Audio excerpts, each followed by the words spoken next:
Tujuan pembelajaran ini yaitu Adik-adik sudah tahu kan ciri-ciri makhluk hidup? Di video sebelumnya sudah dibahas tentang ciri-ciri makhluk hidup. Kalau adik-adik lupa atau mungkin belum menyimak, silahkan adik-adik klik link yang ada di deskripsi video ini. Ayo adik-adik, kita amati teks visual berikut. Makhluk hidup dapat bergerak dengan cara yang berbeda-beda. Manusia berjalan menggunakan kaki. Gajah berjalan menggunakan kaki. Singa berjalan juga menggunakan kaki. Burung terbang menggunakan sayapnya. Kupu-kupu juga terbang menggunakan sayapnya. Sedangkan ikan berenang menggunakan sirip.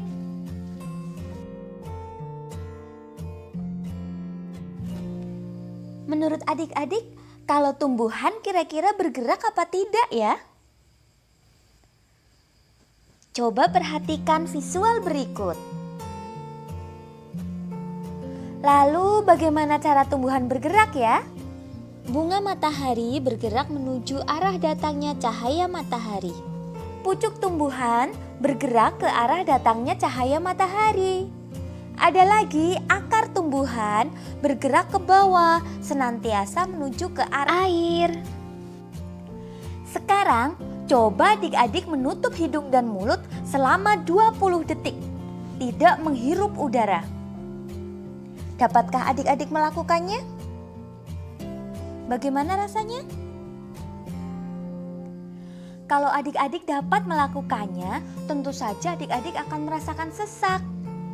Karena kita semua adalah makhluk hidup. Kita semua perlu bernapas. Alat pernapasan pada makhluk hidup berbeda-beda. Manusia bernapas dengan menggunakan paru-paru. Ikan bernapas dengan menggunakan insang.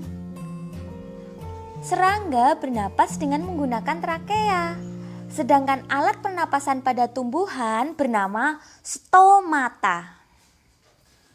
Berikutnya, coba adik-adik cari di buku atau diskusikan dengan teman atau saudara, apalagi nama alat pernapasan pada hewan selain insang dan juga trakea.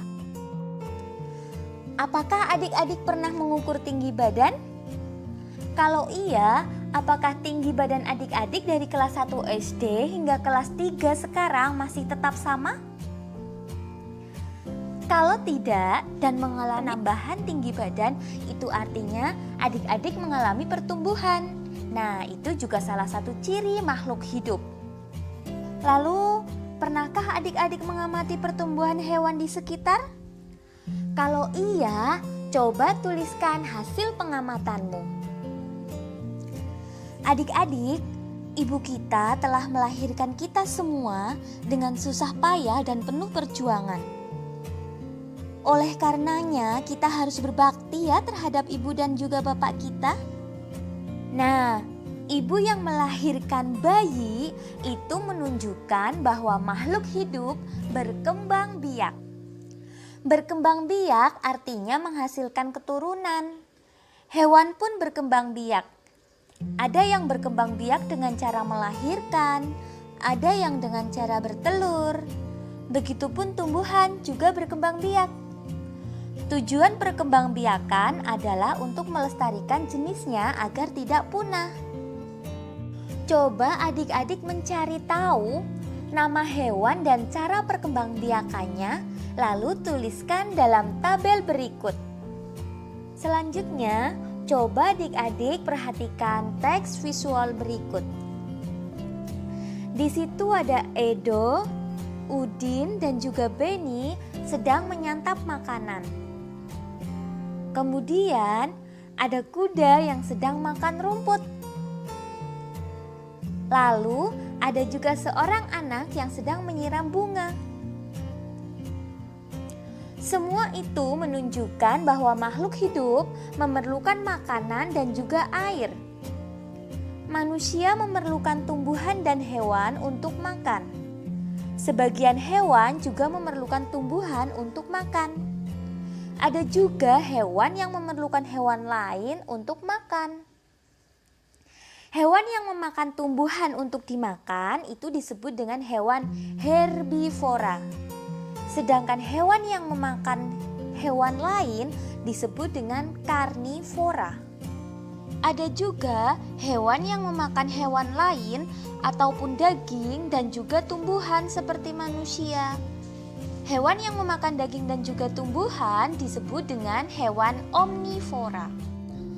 Makhluk hidup peka terhadap rangsang. Kepekaan makhluk hidup terhadap rangsang berbeda-beda. Jika kita melihat sinar matahari atau sinar yang menyilaukan lainnya, maka dengan cepat kita akan menutupkan mata. Lalu, daun putri malu juga akan menutup jika disentuh. Ada lagi, buah pohon pacar Cina akan meletus jika disentuh. Peristiwa menanggapi rangsang pada binatang contohnya adalah pada kaki seribu. Kaki seribu akan menggulungkan badannya jika disentuh. Berikutnya, coba adik-adik buatlah kalimat berdasarkan kata-kata berikut.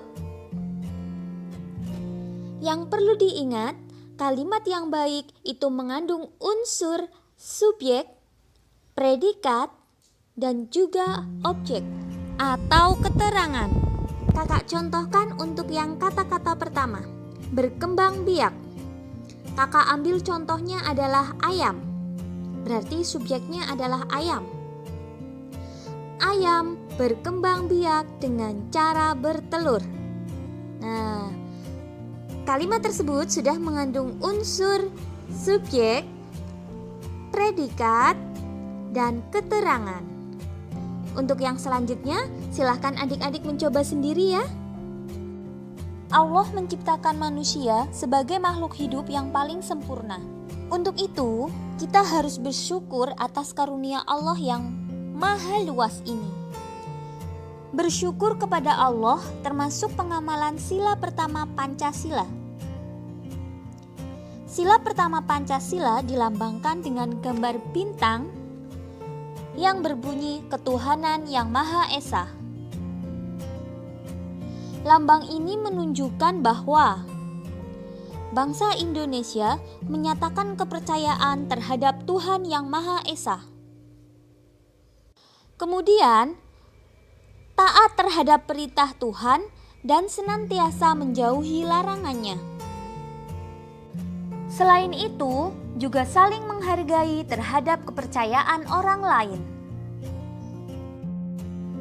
Alhamdulillah, sekian pembelajaran di video ini.